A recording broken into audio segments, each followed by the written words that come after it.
तो मेरे भाइयों सुन रहे ना, आपके यहाँ फिर भी कम है, 150, 200, 250। हमारे इलाके में आ जाइए, यूपी में, शहरों में, तो कहते हैं कि 400 में भी बन नहीं रही बात, 500 लेके आओ। 500, 400, 500, यही हाल उधर भी है। और आप लोगों का तो यहाँ चलो सिस्टम, फिर भी हम लोगों के यहाँ तो बफे सिस्टम चलता है, खड़े होकर खाने का। इधर तो नहीं है ना? हाँ, अल्लाह ये बाकी रहे, आपके यहाँ सही है। हम लोगों के यहाँ बफे सिस्टम, इसको लोगों ने बिगाड़ कर बना दिया बफर सिस्टम। बफे सिस्टम चलता है। लड़की वाले के यहाँ बाराती गए, सब खाना रखा हुआ है, यहाँ चिकन है, यहाँ मटन है, यहाँ शाही कबाब है, पनीर है, मटर पनीर है, या ये है। प्लेट अपने हाथ से ली, अपने हाथ से निकाल के खड़े होकर खा रहे हैं। ये आइटम खत्म तो यहाँ आए, अपने हाथ से निकाल के खा रहे हैं खड़े होकर। वहाँ कुर्सियां नहीं होती हैं। कुछ हाजी नमाजी नेक बेचारे वो आते हैं, उनको शर्म लगती है, खड़े होकर खाएंगे तो लोग क्या कहेंगे, हाजी होकर खड़े होकर। तो वो कुर्सी लाता है, बैठ जाता है, खड़े होकर निकालता है और बैठ के खाता है, वो भी शर्म की वजह से कि लोग ये न कहें। चला गया, शर्म नहीं आई, खड़े होकर खाने में शर्म आ रही है, वो खाता है। इस सिस्टम का नाम मैंने कई मर्तबा कहा है, होना चाहिए कुत्ता सिस्टम, गधा सिस्टम। इसका नाम रखा है बफे सिस्टम, खड़े होकर खाने का रवाज। अल्लाह के नबी सल्लल्लाहु अलैहि वसल्लम ने न तो लड़के वालों से कहा है कि इतने लोग लेकर जाओ, और लड़की वालों से भी नहीं कहा कि तुम अब सबकी इज्जत करो, खिलाओ पिलाओ। लड़की वाले अगर कुछ ना खिलाएं, लड़की का बाप अगर उनको कुछ ना खिलाए, तब भी कोई गुनाह नहीं है। मैं तो कहता हूं, वो कहते हैं लड़के वाले 400 लाएंगे, हाँ ठीक है लाओ। वो कहेंगे 500, हाँ ठीक है लाओ। और जब आ जाए लड़की वालों के घर, तो आप सिर्फ उनको एक एक गिलास पानी पिलाइए, वो भी मिनरल नहीं, हैंड पाइप का, कुएं का। एक एक गिलास पानी पिलाइए और मौलाना साहब से कहिए निकाह पढ़ाइए और ले जाइए। खिलाते क्यों आप? क्यों चिकन और मटन और बिरयानी और ये सारी चीजों का आप इंतजाम करते हैं? शरीयत ने आपको हुक्म दिया है क्या? क्या अल्लाह के रसूल ने कहा कि लड़की का बाप या लड़की वाले उनको खिलाएं? कोई जरूरत नहीं है। वो कहे 1000, हाँ ठीक है लाओ, एक एक गिलास पानी पिलाओ, निकाह करो, भेज दो लड़की को, जाओ। कोई जरूरत नहीं है खिलाने की। आपने इनको खिलाया, कर्जा ले लेके इनका पेट में ठूस दिया, भर दिया, और फिर आप कहते हैं कि हमारे ऊपर मुसीबत। अभी कान में हमारे कहीं यहाँ मौलाना साहब डीजे चलते हैं, गाने बजते हैं शादियों में। ये कहाँ नहीं है, कहाँ नहीं है? आपके यहाँ अभी कोई लड़का अरे भाई कितने मर्तबा डिस्टर्ब करेंगे आप? आप ही बोल दीजिए क्या क्या कमी है भाई, आप बोलिए। हर मौलाना को डिस्टर्ब किया जा रहा है यहाँ पर, लड़की वाले को।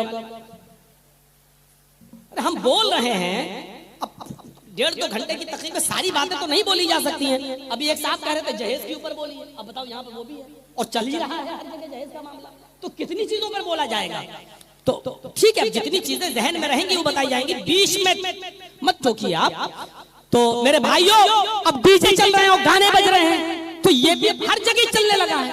लेकिन गाना गाना और गाना सुनना, ये दोनों जानते हो कितना आम। शादियों में तो छोड़िए, शादी तो बहुत बड़ी चीज है। अय्यम तसलिया का लफ्ज हदीस के अंदर आता है, जिसने गाना गाया और जिसने गाना सुना, इससे बेहतर है कि आदमी अपनी लेटरीन खुद खा जाए। आदमी गंदगी को देखना भी गवारा नहीं करता, और अगर लेटरीन कर ली तो अपने हाथ से छूना भी गवारा नहीं करता। अल्लाह के नबी ने फरमाया अपनी लेटरीन करे, अपने हाथ से उठाकर खा जाए, ये ज्यादा बेहतर है इससे कि गाना गाए या गाना सुने। गौर करो मेरे भाइयों, अंदाजा लगाओ, ये यूट्यूब पे गाने सुनते हो ना, ये मोबाइल ये सुनने वालों के लिए है। और शादी जैसी सुन्नत जहां हो, निकाह जैसा मुबारक रिश्ता जहां हो, ये एक गिलास पानी, एक गिलास भी बाल्टी है, मान लीजिए एक बाल्टी पानी है, उसमें पेशाब का एक कतरा चला जाए, आपके आंखों के सामने पेशाब की एक बूंद उसमें चली जाए, तो उस बाल्टी का पानी आप पियोगे? कोई मुझे बताए? ये पूरी बाल्टी पानी भरी हुई है, पाक है, पानी साफ है, लेकिन आपकी आंखों के सामने कोई बच्चा पेशाब कर रहा है और एक बूंद उस पेशाब की उस पानी में चली जाए जो नापाक है, तो क्या आप उस पानी को पियोगे? नहीं। उस एक बूंद की वजह से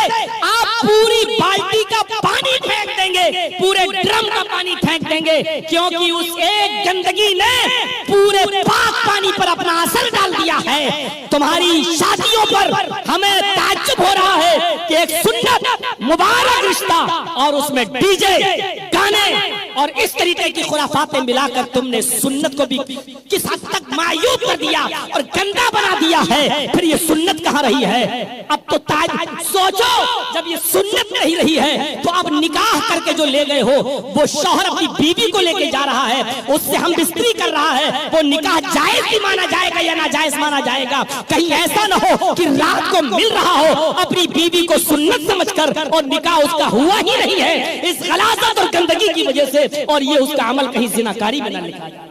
जो बच्चे पैदा हो कहीं वो नाजायज बच्चे ना कहलाएं। आप सोचिए, एक कतरा पानी और एक बूंद पानी जब पूरी बाल्टी को नापाक कर देते हैं पाक पानी को, तो शादियों में अपनी तरफ से होने वाले डीजे और अपनी तरफ से होने वाली खुराफातें उस निकाह को निकाह कहाँ रहने देती हैं? मनमानी तरीके से आपने फिर शादी की है। हर आदमी सोचे, और फिर उसमें वीडियोग्राफी भी, दूल्हा की और दुल्हन की भी, और फिर साथ में कुत्तों की नजर हड्डी पर होती है। मालूम है, कुत्ता की नजर हड्डी पर होती है, ऐसे ही लड़के की नजर लड़की के माल पर होती है। शादी से पहले पल्सर चाहिए, तेरे बाप का हुक्म, कटोरा लेके भीख मांग लेना। तुझसे तो अच्छा वो भिखारी है जो लंगड़ा और लूला और अपाहिज और आकर कहता है कि अल्लाह के नाम पर दे दो, 10-20-100 रुपए देने में उसको अच्छा लगता है, क्योंकि लंगड़ा है बेचारा, कमाने के लायक नहीं, अंधा है बेचारा, कमाने के लायक नहीं, अल्लाह के नाम पे मांग रहा, दे दो। ये कितना बड़ा बेगैरत है, अपने बेटे के नाम पे मांग रहा है। मेरे बेटे की शादी हो रही है, अपाचे दे दो, पल्सर दे दो, 5 लाख रुपए दे दो, 3 लाख रुपए का चेक दे दो। भाई दुकान पे बैठेगा लड़का और लड़की वाले अच्छे रिश्ते के चक्कर में 5 लाख भी दे देते हैं, गाड़ी भी दे देते हैं। मेरे भाइयों, इसको जर्जीस कहता है इंटरनेशनल भिखारी। मांगने वाले को इंटरनेशनल भिखारी। मेरी नजर में वो बेहतर है मेरे भाइयों जो लंगड़ा लूला अल्लाह के नाम पे मांगता है। कलकत्ता की एक लड़की जिसका नाम जमीला था, उसकी जिंदगी इसी जहेज की वजह से बर्बाद हो चुकी है।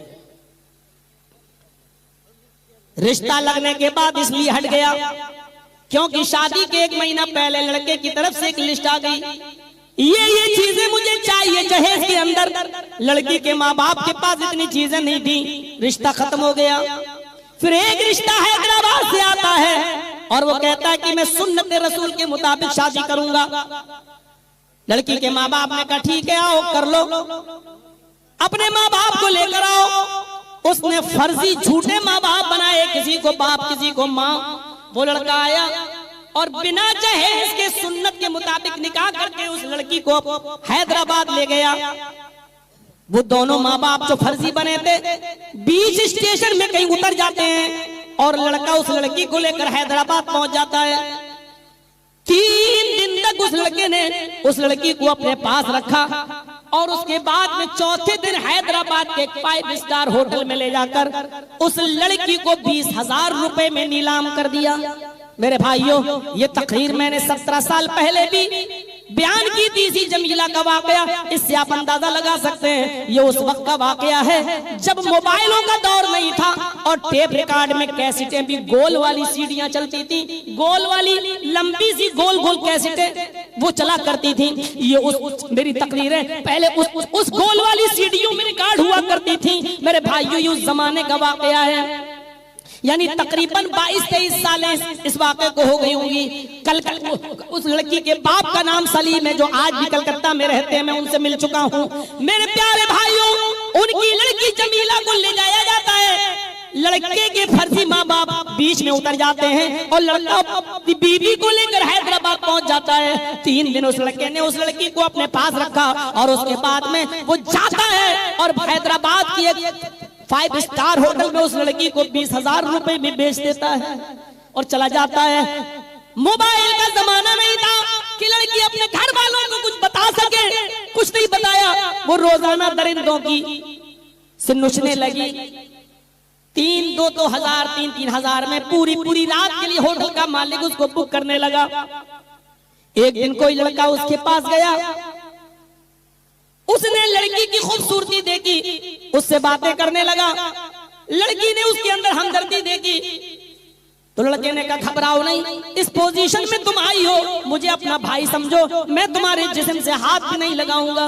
उसने पूरी बात अपने उसने उस लड़के को बताई और उसके बाद में कहा एक लेटर में लिखती हूँ, आप ये लेटर किसी तरीके से मेरे घर पहुंचा दीजिएगा। उसने कहा ठीक है। उसने एक लेटर लिखा, रात की तारीकी में उसने लेटर लिखा। लड़का जो उसका मस्तूरी भाई बना हुआ था उसने करवट ले ली और लड़की रोते रोते उस लेटर को लिख दिया अपने बाप के नाम और उसने उस लड़के को दे दिया और अल्लाह का वास्ता देते हुए कहा तुम्हें अल्लाह का वास्ता इस लेटर को खोल के मत पढ़ना, ये मेरे घर में मेरे माँ बाप के हाथ में दे देना। उसने अपना एड्रेस लिख दिया। जब वो लेटर लड़का लेकर घर पे आता है तो सलीम साहब मारे खुशी के झूम उठे, मेरी बेटी का फर्स्ट लेटर आया है, मेरी बेटी ने फरिश्ता सिफत दामाद की तारीफें की होंगी, मेरा दामाद कितना अच्छा है, 1 रुपए का भी जहेज नहीं लिया और मेरी बेटी को ब्याह कर सुन्नत के मुताबिक ले गया। मोहल्ले की लड़कियां भी सहेलियां भी आ गईं, कहने लगी लेटर पढ़ के बताओ तुम्हारी बेटी ने क्या लिखा है। जब लेटर पढ़ा जाता है, सलीम साहब बैठे हैं, सलीम की बीवी बैठी हुई है, वो लड़का भी वहां मौजूद है जो लेटर लेकर आया। और लेटर जब पढ़ा जाता है तो लेटर पढ़ते ही सलीम साहब के पैरों के नीचे से जमीन सरक गई।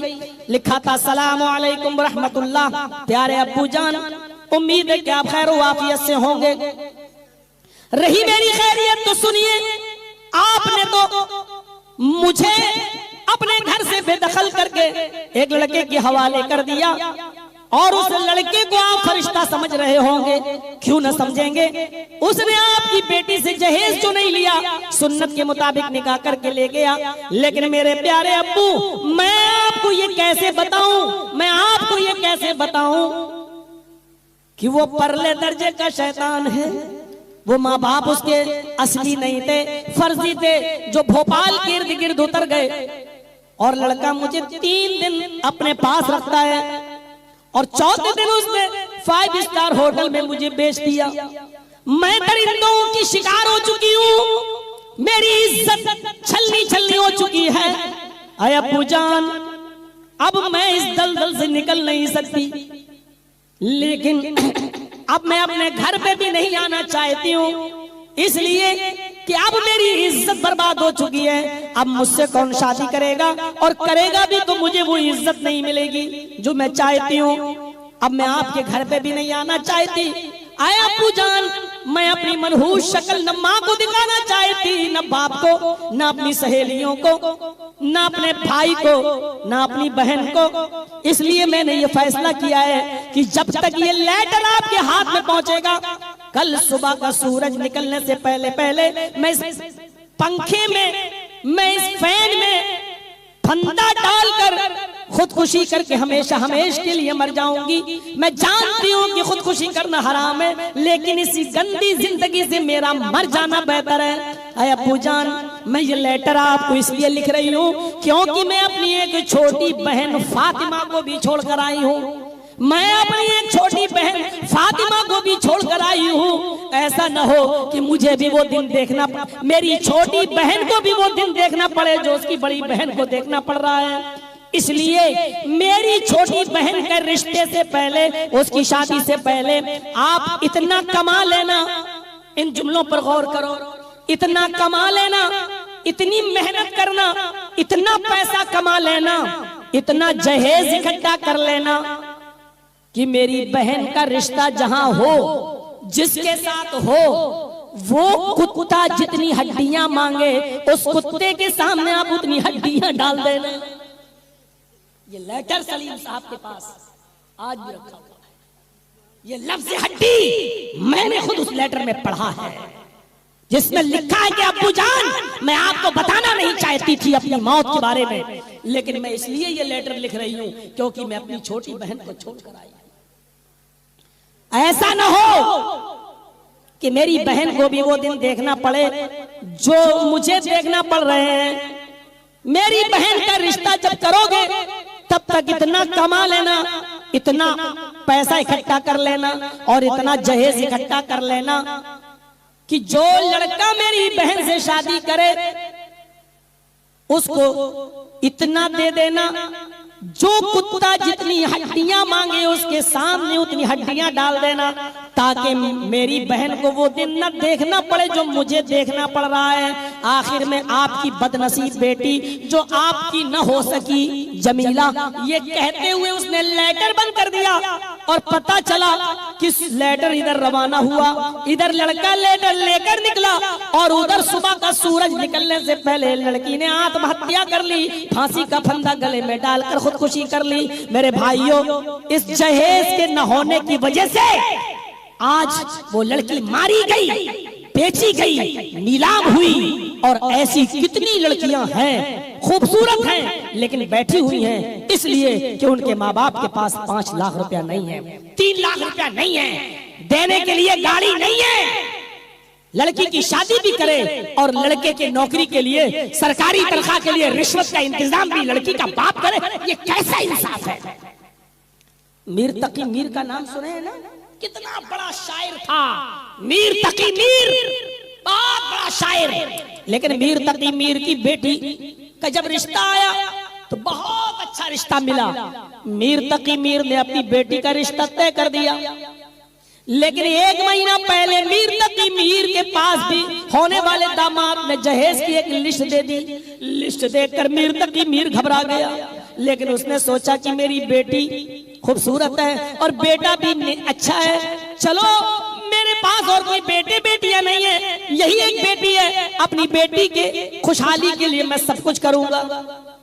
बेटी को पता भी नहीं, बाप ने अपनी दुकान बेच दी, बाप ने अपना घर भी बेच दिया, लेकिन जिसको बेचा उससे ये कह दिया कि जब तक मेरी बेटी की शादी नहीं हो जाती है, 1 महीना रह गया है, तब तक मुझे इस घर से निकालना नहीं। मेरी बेटी की डोली सज जाएगी, अपने दामाद, मेरे शौहर के घर, मेरे दामाद के घर चली जाएगी, मैं आपका घर खाली कर दूंगा।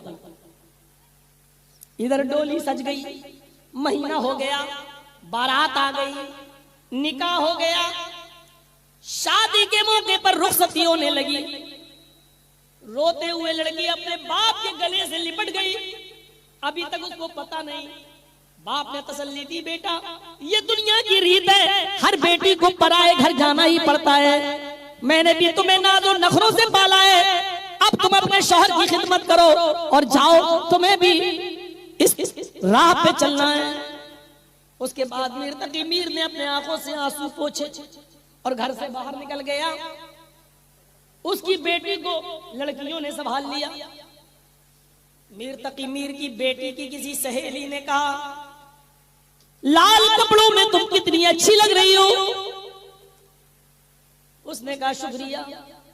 जब ये जाने लगी तो कान में उसकी सहेली बोली, आए मेरी सहेली, जाओ तुम आबाद रहो, खुश रहो, तुम्हें शौहर के पास जाकर सारी खुशियां मिले। आए मेरी सहेली, तू तो आबाद हो गई, लेकिन तेरा बाप बर्बाद हो गया। मीर तकी मीर की बेटी ने सुना, उसको पकड़ा और अंदर ले गई। कहा, तुम्हें अल्लाह की कसम, अल्लाह का वास्ता, मुझे सब कुछ सच सच बताओ। सहेली ने बताया, 1 महीना पहले जहेज की लिस्ट आ गई, लड़का अच्छा था, इसलिए तुम्हारे बाप ने लड़के को खोना गवारा नहीं किया, दुकान बिक चुकी है, तुम यहां से डोली सजकर घर जाओगी, 1-2 दिन के बाद ये घर भी तुम्हारा बाप खाली कर देगा। अब ये घर तुम्हारे बाप का नहीं, तुम्हारी शादी के लिए और उस लड़के की डिमांड को पूरा करने के लिए तुम्हारे बाप ने ये घर भी बेच दिया। मीर तकी मीर की बेटी ने जब ये सुना तो सांस ली और बेहोश हो गई। सब ये समझे, ऐसे मौके पर लड़कियां अक्सर बेहोश हो ही जाती है, सदमा होता घर छोड़ने का, पानी के छींटे मारे, उसको उठाकर गाड़ी में बिठा दिया गया और वो अपने ससुराल चली जाती। मगरिब के बाद ससुराल गई, इशा के बाद ससुराल पहुंच गई। ससुराल में गांव की उस मोहल्ले की लड़कियां 2-3 घंटे तक उसको देखने आती रही, मुंह दिखाई की रस्म चलती रही। तकरीबन 11 या 12 बजे रात में उस लड़की का कमरा खाली किया गया और शौहर को उस लड़की के कमरे में भेजा गया। जैसे ही शौहर घर में आया और अपनी बीवी के पास बैठकर उसके पल्लू को सरकाकर उसके चेहरे को देखने की कोशिश की, मीर की बेटी कहती है, खबरदार जो मुझे छूने की कोशिश की, मैं बहुत टेंशन में हूं, मेरा दिमाग ठीक नहीं है, मेरा मूड ऑफ है, इस वक्त मुझे हाथ मत लगाओ, जाओ और तुम सो जाओ जहां तुम्हें जगह मिले या यहीं पर सो जाओ। शौहर कहने लगा, मेरी बीवी, ये तुम्हें क्या हो गया है, कैसी बहकी बहकी बातें कर रही हो, बड़ी अरमानों वाली ये रात होती है, हर शौहर को इस रात का इंतजार होता है और बीवी को भी इस रात का इंतजार होता है, तुमने पहले ही छूट गई, हाथ भी नहीं लगाने दिया और कहती हो कि खबरदार जो मुझे छूने की कोशिश की, अपना कपड़ा तक तो छूने नहीं दे रही हो, अपना जिस्म कैसे छूने दोगी। मीर की बेटी चीख कर कहती है, तुम्हें मुझसे मोहब्बत ही कहां है, तुमने मुझसे प्यार ही कब किया है, तुमने मुझसे शादी कब की है, तुम्हें तो मेरे बाप के माल से मोहब्बत थी इसलिए लिस्ट दे दी, जो तुमने लिस्ट दी वो माल तुम्हें मिल चुका है, तुम्हारे घर में नीचे तुम्हारी अम्मा के पास तुम्हारे बाप के पास रखा हुआ है, जाओ उस माल से तुम्हें मोहब्बत है उस माल के पास हो जाओ। मुझे आज पता चला है, अगर 1 महीना पहले पता चल जाता कि तुमने लिस्ट दी है तो उसी वक्त तुझे धुतकार दी होती और लात मार दी होती है ऐसे रिश्ते को। उसने कहा, देखो बीबी, आज की रात हुज्जत की रात नहीं है, ये बहस मत करो। उसने फिर अपनी बीवी का हाथ पकड़कर खींचा और उसको बिस्तर पर लिटाने की कोशिश की। लड़की ने झटकते हुए कहा, मैं मना कर चुकी हूं कि मेरे जिस्म को हाथ मत लगाना। लड़के ने कहा, आज की रात तो तुम्हें सोना ही है, ये बहस कल कर लेना, परसों कर लेना, लेकिन आज की रात नहीं। इसी बहसम बहसी में और जिद्दी में लड़की को खींचने लगा, वो लड़की चारपाई से जमीन के ऊपर गिर गई और जैसे ही गिरी उसको अटैक पड़ता है और जैसे ही अटैक पड़ता है मीर की बेटी की रूह निकल जाती है, कब से उन सुरी से परवास कर जाती है, मीर की बेटी मर जाती है, इंतकाल। जंगल में आग की तरह खबर फैलती है, मोहल्ले के लोग आए, अरे अभी तो विदा हुई, अभी तो रुखसती हुई, ये कैसे मर गई, कैसे अटैक पड़ गया, ये क्या हुआ क्या हुआ। फजर की नमाज के लिए मीर अपने घर की मस्जिद में गए हुए थे, अपने मोहल्ले की। वहां किसी ने बताया, कुछ पता है आपको? कहा नहीं, आपकी बेटी की रुखसती हुई और तकरीबन रात के 1 बजे आपकी बेटी का इंतकाल हो गया। नमाज खत्म हुई, अपने घर पे आए, अपनी बीवी से कहा, ऐसा ऐसा सुना गया है, खबर मिली है। इतने में लड़की के ससुराल वालों की तरफ से भी कोई आया और उसने तस्दीक कर दी कि आए मीर आपकी बेटी का इंतकाल हो गया। मीर अपनी बेटी को, अपनी बीवी को लेकर पहुंचे। जब पहुंचते घर पे तो सूरज काफी बुलंद हो चुका था। पूछा कि कहाँ है? फरमाया, आप अपनी बीवी को घर के अंदर भेज दीजिए और आप यहाँ बैठ जाइए जहाँ मर्द लोग बैठे हैं, आपकी बेटी को गुस्ल दिया जा रहा है। थोड़ी देर के बाद जब गुस्ल देकर औरतों ने कफन पहना दिया, सफेद रंग के कफन में लपेट दिया, तब मीर से कहा गया, आइए और आप अपनी बेटी को देख लीजिए। मीर अंदर जाते हैं, अपनी बेटी के जिस्म पर लिपटे हुए सफेद रंग के कफन को देखते हैं तो आंखों में आंसू आ जाते हैं और रोते हुए बड़बड़ाने लगते हैं, बेटी मैंने ये कफन तो नहीं दिया था, अरे तुझे तो मैंने सुर्ख रंग के कपड़े में विदा किया था। आए मेरी बेटी, मैंने तो तुझे सोने और चांदी के जेवरों में मैंने तुझे रुखसत किया था। आए मेरी बेटी, बोलती क्यों नहीं है? फिर कहा, मेरा दामाद कहाँ है? दामाद आया, जी वो जहेज की लिस्ट लाओ जो तुमने दी थी। कहा वो तो आप ही के पास है। हाँ, जेब में हाथ डाला, कहा पूरी लिस्ट पढ़ के कहा ये सामान का सब मौजूद है। कहा फिर ये कफन कहां से आया? इस लिस्ट में कफन तो नहीं है। तुमने ये कफन ही तो दिया है, और क्या दिया है? सारा सामान तुम्हारे पास है, इस लिस्ट में कफन भी लिख देते तो वो भी मैं दे देता। ये एहसान क्यों कर रहे हो मेरी बेटी के ऊपर? ये कफन तो तुमने नहीं लिखा। दामाद ने सर नीचे कर लिया। मीर तकी मीर अपनी बेटी के सर पे हाथ रखकर और कफन को पकड़ के कहते, बेटी तेरा बाप बहुत बड़ा शायर है, लेकिन आज जिंदगी का आखिरी शेर पढ़ रहा है, और शेर पढ़ने के बाद आज के बाद मेरी शायरी खत्म। आज के बाद मैं शायर नहीं, आज के बाद मैं कोई शायरी नहीं करूंगा। मीर तकी मीर ने अपनी बेटी का कफन पकड़कर हाथ में कफन का कपड़ा लेकर कहा, और ये जिंदगी का आखिरी शेर पढ़ा। अब आया है ख्याल आराम जाइस ना मुरादी में, अब आया है ख्याल आराम जा इस ना मुरादी में, कफन देना तुझे भूला था मैं असबाबे शादी में। हाय मेरी बेटी सारी चीजें तुझे दी है, बस इस कफन की कमी थी जो तेरे दामाद ने नहीं लिखी थी।